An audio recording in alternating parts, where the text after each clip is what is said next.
Herkese merhaba arkadaşlar, kanalımıza hoş geldiniz. Sinem Ünsal sette paylaşım yaptı. Sevgilisi Berk Cankatı'dan anında yorum geldi. Kanal D'nin büyük ilgi gören dizisi Uzak Şehir'de başrollerini oynayan Sinem Ünsal ve dizinin ikinci sezonunda başlamasıyla setten yeni kareler paylaştı.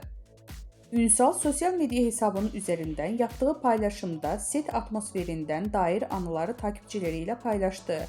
Bu paylaşım kısa sürede büyük beğeni toplarken sevgilisi ve aynı zamanda oyuncu olan Berk Cankat'tan anında bir yorum geldi.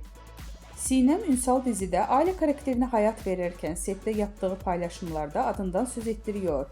Geçtiğimiz aylarda yeni yaşını kutlayan oyuncu sosyal medyada sevgilisi Berk Cankat'tan gelen romantik doğum günü mesajı ile dikkatleri üzerine çekmişti. 2 yıldır birlikte olan ünlü çift doğum günü mesajları sosyal medyanın kullanıcıları tarafından ilgiyle takip edildi. Berk Cankat, Sinem Ünsal'a hitap ederek "canım eşim" diye seslenmişti.